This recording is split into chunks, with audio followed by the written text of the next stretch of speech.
इससे पहले वाले वीडियो आपने देखे होंगे, उसमें हमने क्या देखा था, उसमें हमने क्या देखा था, अनकन्फाइंड एक्वीफर देखा था। अनकन्फाइंड एक्वीफर मतलब इसकी एक साइड जो क्या होती थी, परमेबल होती थी, और जो बॉटम साइड होती थी वो क्या होती थी, इम्परमेबल होती थी। अब हम देखना चाह रहे हैं कन्फाइंड एक्वीफर। कन्फाइंड एक्वीफर में अगर हम वेल खोद रहे हैं तो उससे क्या मिल रहा है हमको, कितना डिस्चार्ज मिल रहा है, ये सब हम देखेंगे। ठीक है, तो क्या है, हमने कन्फाइंड एक्वीफर ले लिया। कन्फाइंड एक्वीफर मतलब क्या हो गया कि उसकी एक दोनों साइड क्या होंगी, इम्परमेबल होंगी, मतलब उसको ऊपर से भी इम्परमेबल है और नीचे से इम्परमेबल, मतलब दोनों तरफ से उसको किसने क्या रखा है, दबा रखा है। ऊपर भी क्या है, रॉक का कुछ पार्ट है, और नीचे भी क्या है, रॉक का कुछ पार्ट है। अब क्या है, इसके अंदर पानी फ्लो हो रहा है, ये क्या हो रहा है, पानी ऐसे फ्लो हो रहा है।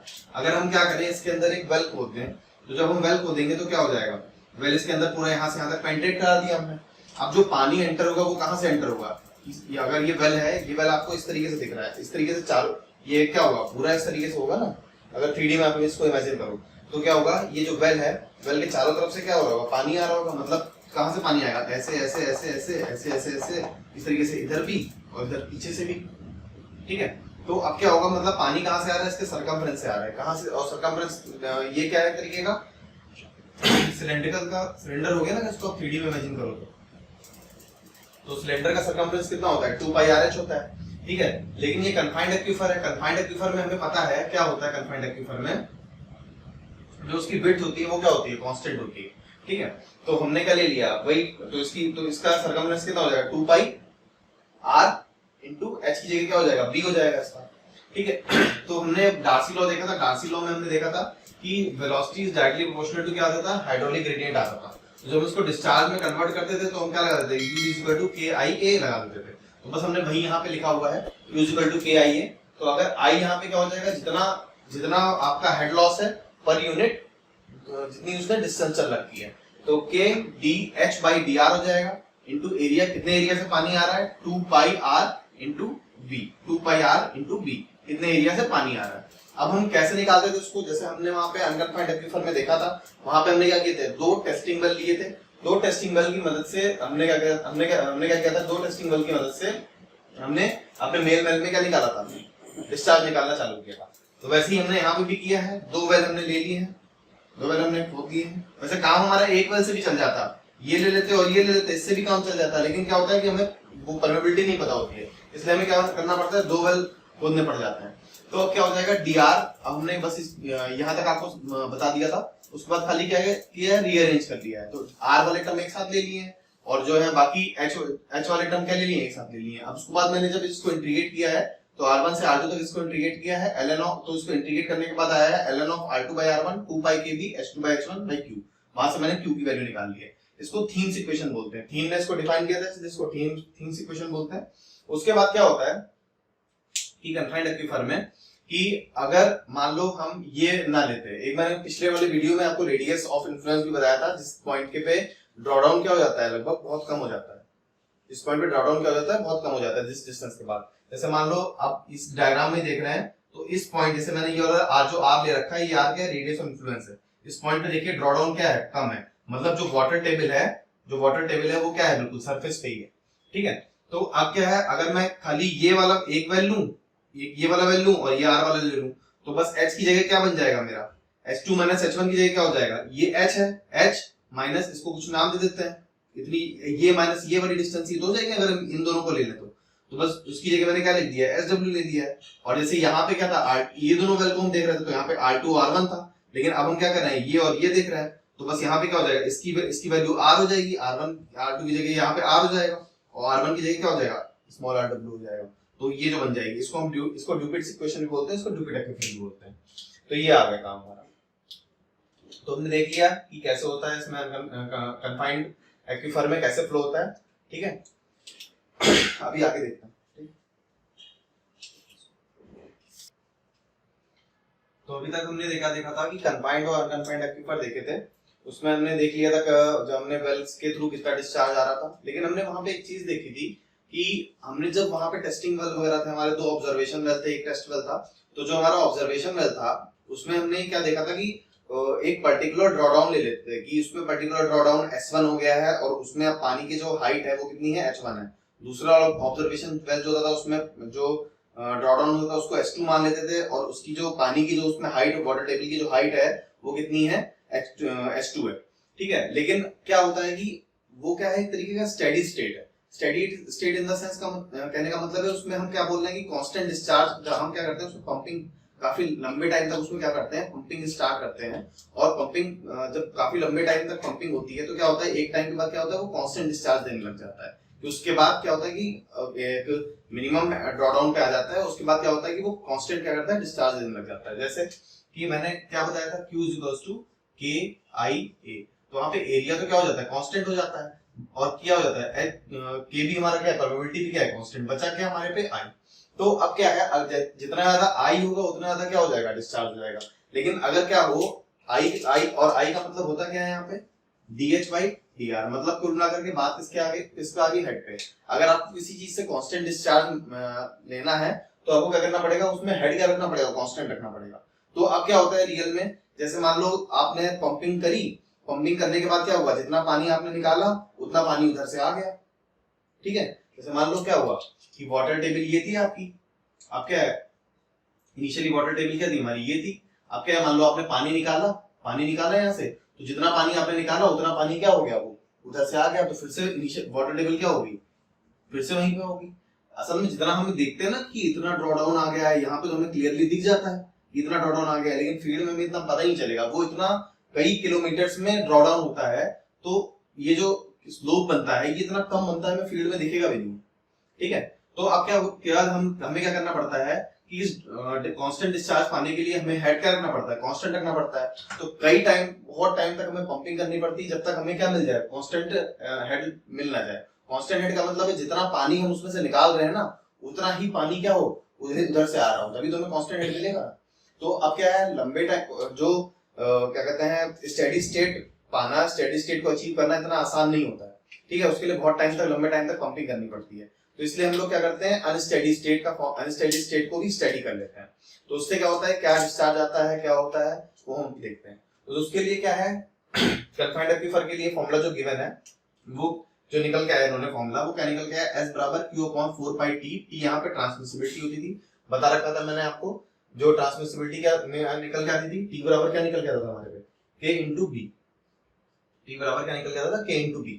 ठीक है, उसके बाद क्या है, ये हम ln of 4TT/r²s माइनस 0.57। अब T वो बताता था टाइम हमारा बताएगा। उसके बाद क्या है, ये S जो बताता था, S हमारा स्टोरेज कोएफिशिएंट होता था, जो हमने पढ़ रखा था कि एक्वीफर में पर यूनिट ड्रॉडाउन से कितना डिस्चार्ज हमने निकाला है, तो बस ठीक है, वो बताएगा हमें। अब क्या है, इसको जब सॉल्व करते हैं तो ये फॉर्मूला दोनों क्या करते हैं, सेम रिजल्ट देता है। अब कैसे देते हैं, अभी इस पे न्यूमेरिकल सॉल्व करेंगे, देखेंगे। तो जो ये वाला पार्ट होता है ना, इस वाले पार्ट को क्या बोलते हैं, वेल फंक्शन बोलते हैं। कई बार क्वेश्चन में पूछ लेता है कि कई बार क्वेश्चन ऐसे पूछ लेता है कि व्हाट इज वेल फंक्शन, तो हमें बस कुछ नहीं करना है, हमें ये फॉर्मूला लिखना है, उसके बाद बताना है कि जो ये वाला पार्ट था उसे वेल फंक्शन के नाम से डिफाइन किया गया है। क्यों डिफाइन किया गया है इस वेल फंक्शन को, आप तो देख सोचिए कि हमें जो डिस्चार्ज मिल रहा है वो तो मिल रहा है, चलो, उसके बाद 4 कांस्टेंट, पाई कांस्टेंट, टी कांस्टेंट, क्योंकि कन्फाइंड एक्वीफर के लिए क्या होता है, टी बराबर क्या होता है, के बी, हम अजम्पशन ले लेते थे, परमिबिलिटी तो हमारी कांस्टेंट है, बी हमारा कन्फाइंड एक्वीफर में बी भी हमारा क्या होता है, कांस्टेंट ही होता था भाई। ठीक है, तो हमारे लिए क्या हो गया, ये वाला पार्ट तो कांस्टेंट हो गया, जो डिस्चार्ज उस टाइम पे निकल रहा होगा पर्टिकुलर टाइम पे वो क्या होगा, कांस्टेंट होगा। तो इतना पार्ट तो कांस्टेंट हो गया, बचा क्या, ये वाला पार्ट बचा। इसमें क्या होता है, आर हमारा जो जितने भी वेल को खोदोगे आप वो अलग निकलेगा, स्टोरेज कोएफिशिएंट कितना पर यूनिट ड्रॉडाउन में कितना डिस्चार्ज निकला वो अलग निकलेगा। अब क्या है, इसलिए ये पार्ट हमारा क्या आता है, वेल फंक्शन। ये डिफरेंट जब आप वेल लोगे तो उनपे क्या करेगा, डिफरेंट टाइम पे वो वेरी करेगा। अब वही मैंने बात बताई, एस क्या था, drawdown in the observation well, जो हमारा मेन वेल होता था उसे, जो हमारे दो वेल हम लेते थे उसको क्या बोलते थे, टेस्ट वेल ऑब्जर्वेशन वेल बोलते थे, जो हमने दो वेल लिए थे, और जो मेन वेल होता था, ठीक है, उसे टेस्ट वेल। अब टी क्या होता है, coefficient of permeability, coefficient of transmissibility. Q क्या हो गया हमारे पे, constant discharge pumped out from the well, क्योंकि तभी हमने यहाँ पे क्या लिया, इसको अलग कर लिया और ये पार्ट क्या ले लिया, वेल फंक्शन का। ये हमारा वेल टू वेल वेरी करेगा। अब ये radial distance of the observation well from the main pump well, ठीक है। तो अब इस पे न्यूमेरिकल कैसे सॉल्व करना है ये देखना है, ठीक है। तो अभी तक हमने क्या देखा था कि अनस्टेडी फ्लो देखा था, किसमें, कन्फाइंड एक्वीफर में। अब क्या है, क्वेश्चन पढ़ते हैं। क्वेश्चन क्या दिया है, a fully penetrating well in a confined aquifer is pumped at a rate of 60 metre cube per hour from an aquifer of storage coefficient and transmissibility storage coefficient और ट्रांसमिसिबिलिटी आपको given है। Estimate the drawdown at a distance of 100 metre after 8 hours of pumping.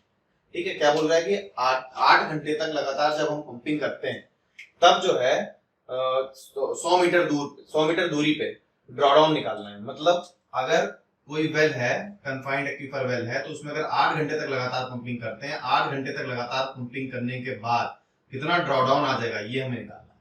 ठीक है, तो अभी तक इससे कैसे पता चलाएगा हमें कि ये स्टेडी स्टेट की बात कर रहा है या अनस्टेडी स्टेट की बात कर रहा है। तो हमेशा ध्यान रखना है, अगर वो कभी भी हमें लिखता है कि स्टेडी स्टेट के लिए होगा तो हमेशा वो लिख देगा कि स्टेडी स्टेट के लिए। ठीक है, वरना वो ड्रॉडाउन क्या होता है, ये टाइम के साथ साथ बदलता रहेगा ना। जैसे अगर वो 9 आवर्स के लिए पंपिंग क्या करे, वो 9 आवर्स के लिए बोल दे, 9 घंटे के लिए बोल दे, 9 घंटे बाद बताओगे कितना ड्रॉडाउन आएगा, तो ड्रॉडाउन फिर बदल जाएगा। लेकिन यही अगर स्टेडी स्टेट होती तो स्टेडी स्टेट में ड्रॉडाउन नहीं बदलता, क्योंकि जितना पानी हम उस टाइम पे निकालते उतना ही पानी क्या होता है उधर से आ जाता पीछे से। ठीक है, तो उसमें ड्रॉडाउन हमेशा क्या रहता, कांस्टेंट ही रहता। तो अब इसको कैसे सॉल्व करेंगे, तो हमारा फॉर्मूला क्या रहता था, Q upon 4 pi T ln of 2.25 T into T upon R square S। ऐसे यहाँ पे क्या रहता था, स्टोरेज कोफिशिएंट रहता था। T यहाँ पे टाइम रहता था, किस टाइम के बाद की हम बात कर रहे हैं। ये पूरा फंक्शन क्या होता था, वेल फंक्शन बोलते थे। Q हमें कांस्टेंट होता था कि उस टाइम पे कितना डिस्चार्ज हमने निकाल रहे हैं, कितना डिस्चार्ज हमारा उस टाइम पे आ रहा है। T हमारा ट्रांसमिसिबिलिटी, ये भी कांस्टेंट होता था फॉर द कन्फाइंड एक्वीफर, क्योंकि इसकी विड्थ क्या होती थी, कांस्टेंट होती थी, और परमिटिविटी तो हम कांस्टेंट मान के चलते थे। तो वहां पे हमें क्या निकालना है, ड्रॉडाउन निकालना है।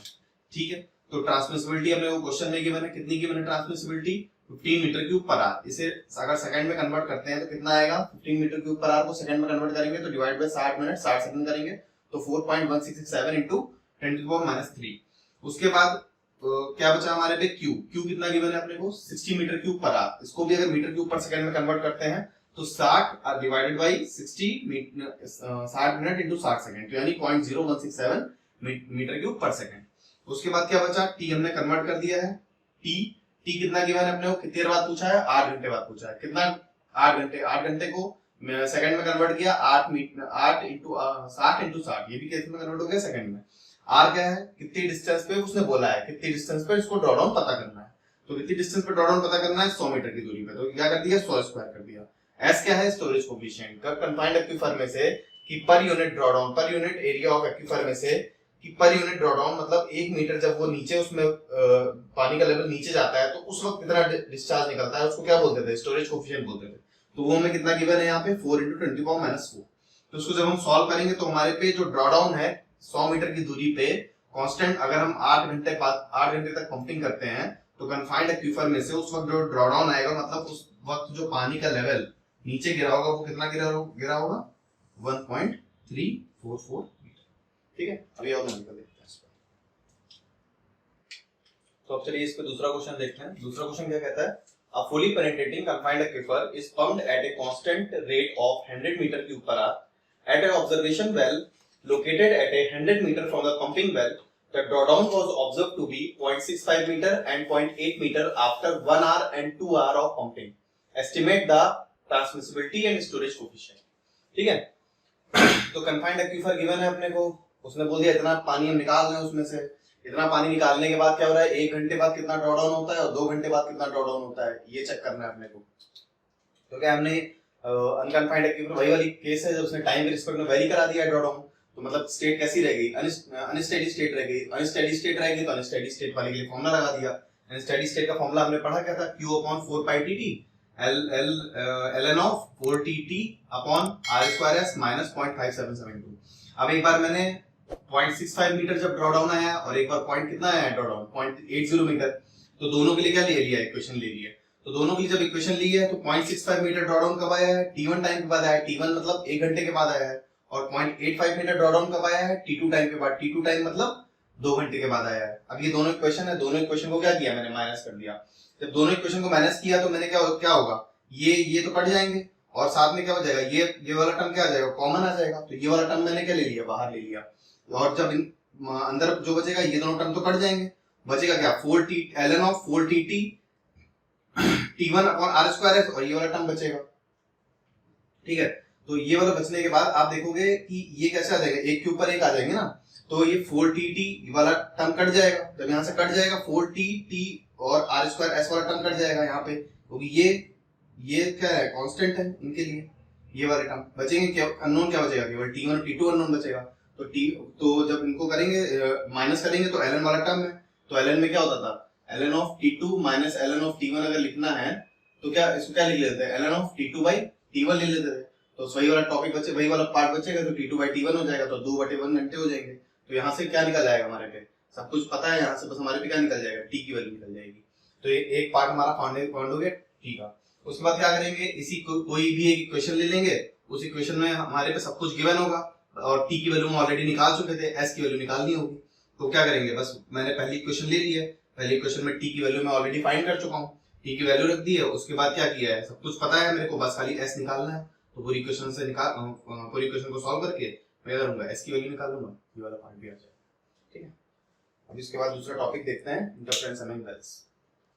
तो हम दूसरा टॉपिक देखने जा रहे हैं, interference among wells. Interference among wells का मतलब क्या है कि अगर हमने देखा था कि हमने वेल खोदा था, वेल खोदने के बाद देखा था कि उसमें क्या होता था कि जब उससे हम डिस्चार्ज निकालते थे, पानी निकालते थे, तो क्या देखते थे कि हम लोग वाटर टेबल क्या होते थे, गिरती थी ऐसे। ठीक है, तो अगर क्या करें हम लोग, अगर एक ही बहुत पास पास अगर हम दो वेल को खोद के रख देंगे तो क्या होगा, जो वो लाइन गिरती थी, ड्रॉ डाउन कर्व आता था, वो क्या होगा, दोनों वेल्स का क्या कर जाएगा, आपस में इंटरसेक्ट कर जाएगा। तो ये हम देखते हैं। ठीक है, तो जैसे हमने क्या किया है, दो वेल ले लिए हैं, दोनों वेल के बीच की जो डिस्टेंस है वो कितनी रखी है हमने, v डिस्टेंस रख रखी है।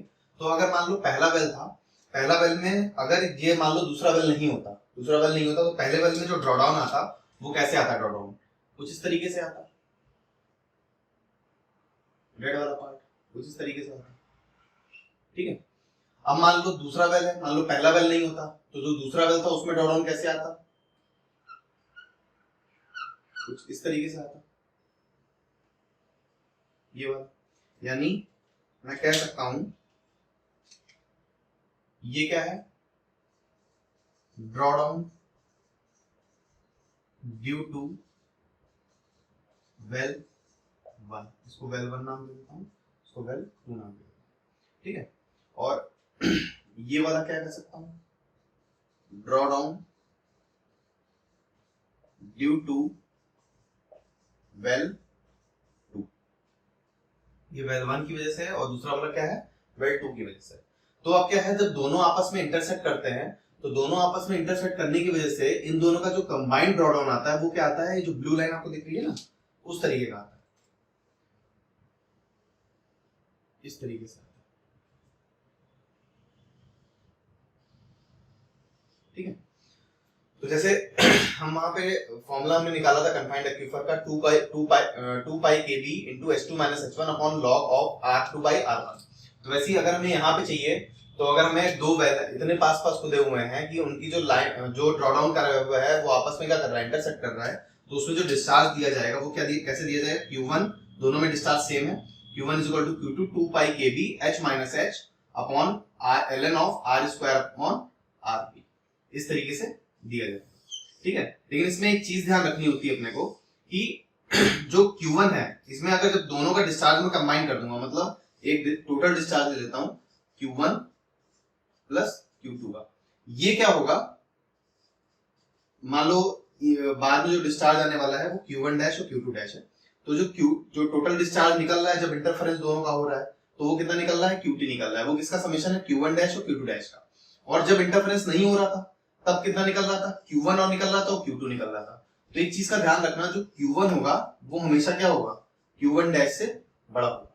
ठीक है, और Q2 भी क्या होगा, Q2 डैश से बड़ा होगा। लेकिन जो इन दोनों का कॉम्बिनेशन होगा, वो क्या होगा, Q1 से भी बड़ा होगा, Q2 से भी बड़ा होगा। मतलब जो QT है, QT क्या होगा, Q1 से भी बड़ा होगा और QT क्या होगा, Q2 से भी बड़ा होगा। तो जैसे हमने यहाँ पे दो वेल देखे थे, दो वेल में अगर डिस्चार्ज देना है तो इस तरीके से दिया जाएगा, और अगर मान लो तीन वेल आपस में इंटरफेयर कर रहे हैं तो कैसे दिया जाएगा, Q1 Q2 Q3 आपस में बराबर होंगे 2 पाई kb h minus h upon ln of r cube upon r b square. इस तरीके से मान लो अगर चार वेल इंटरसेक्ट कर रहे होंगे तो बस यहाँ पे r की पावर 4 हो जाएगा और b का क्या हो जाएगा, क्यूब हो जाएगा। ठीक है, तो इंटरफेरेंस अमंग वेल में हमें यही बताना है, बस जैसे मैंने आपको बता रखा है वैसे वैसे ही लिख देना है कि इनिशियल हमारा जो ड्रॉ डाउन ऐसे होगा, फिर जब दोनों इंटरफेयर करने लगेंगे तो ये ब्लू लाइन जो दिख रही है ऐसा ड्रॉ डाउन हो जाएगा। ठीक है, तो उसके बाद ये फॉर्मूला लिख देंगे, फिर उसके बाद ये चीज एक्सप्लेन कर देंगे अपनी लैंग्वेज में, बता देंगे। ठीक है, अब उसके बाद नेक्स्ट टॉपिक देखते हैं, वेल लॉस। ठीक है, तो हमें क्या देखना है, हमने इंटरफेरेंस अमंग वेल देख लिया था, उसके बाद हम क्या देखने जा रहे हैं, वेल लॉसेस देखने तो वेल लॉस से हमें समझ में क्या आता है, वेल लॉसेस, वेल लॉस का मतलब क्या हो गया कि भाई अगर हमारा हम कोई पानी, जब भी हम हाइड्रोलिक पढ़ रहे हैं एक तरीके से, तो हाइड्रोलिक्स में हम क्या देखते हैं कि जो हमें हेड चाहिए होता है, वो जो भी हमारा लॉस होता है वो किस फॉर्म में देते हैं, हम हाइड्रोलिक हेड के फॉर्म में देते हैं। मतलब अगर लॉस का कहीं आ रहा है, जिक्र आ रहा है, तो मतलब किसके बारे में हम बात कर रहे हैं, हेड के लॉस, जो हेड लॉस हो रहा है उसके बारे में बात कर रहे हैं। ठीक है, तो अब मैंने एक चीज देखी थी, डार्सी ने क्या बताया था, जितना ज्यादा लॉस होगा डिस्चार्ज क्या होगा उतना ही क्या होगा, ज्यादा होगा। ठीक है, डिस्चार्ज क्या होगा उतना ही ज्यादा होगा, मतलब जितना ज्यादा आई होगा उतना ही क्या मिलेगा, हमें डिस्चार्ज मिलेगा। ठीक है, तो अब क्या होता है जब हम पंपिंग करना चालू करते हैं, जब यहाँ से हम क्या होता है पानी निकालना चालू करते हैं, तो पानी निकालने के बाद क्या होता है कि जो वाटर टेबल है वो तो धीरे धीरे डाउन होती रहती है। तो क्या होगा, शुरुआत में जो लॉसेस होता है वो क्या होता है, फॉर्मेशन लॉस होता है। जो ये लॉस हुआ ये कैसे आया, फॉर्मेशन लॉस आया हमारा। तो ये कैसे नोट किया जाता है, ये C1 क्या है हमारा कांस्टेंट है, और ये Q। अब उसके बाद क्या हो गया, ये डिस्चार्ज। उसके बाद क्या हो गया, जब जैसे ही पानी यहाँ पहुंचता है तो यहाँ पे उसको आपने देखो, यहाँ पे क्या होता है, यहाँ पे तो कई सारे सॉइल पार्टिकल्स होते हैं। सॉइल पार्टिकल क्या कर रहे होते हैं, काफी रुकावट डाल रहे होते हैं। जब रुकावट डाल रहे होते हैं तभी उसकी वजह से क्या होता है, हेड लॉस होता है। ठीक है, अब क्या होगा, जैसे ही यहाँ पहुंचता है, यहाँ पहुंचने के बाद यहाँ तो इतने सॉइल पार्टिकल मिलते नहीं है इसको, यहाँ पे क्या मिलता है, खाली पानी पानी मिलता है।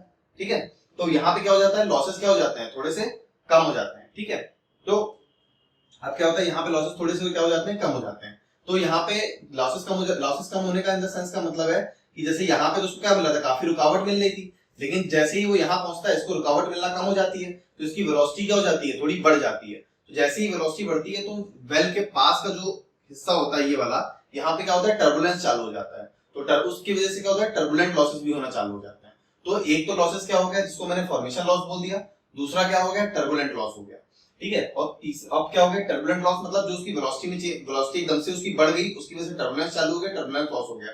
टर्बुलेंस का मतलब जब भी एक पार्टिकल अपना अपना जो है क्या कहते हैं, टर्बुलेंस का मतलब ये हो गया जैसे कि अगर कोई अपनी स्ट्रीम लाइन छोड़ करके पार्टिकल जैसे जा रहे हैं कोई, ठीक है, पानी का फ्लो है, पार्टिकल जा रहे हैं, तो अगर कोई पार्टिकल अपनी स्ट्रीम लाइन छोड़ करके दूसरे की स्ट्रीम लाइन में आता है, ठीक है, तो उसमें क्या होता है कि काफी ज्यादा लॉसेज होता है, काफी ज्यादा क्या होता है, लॉस होता है। तो उसी को हम लोग क्या बोलते हैं, टर्बुलेंट लॉस बोलते हैं।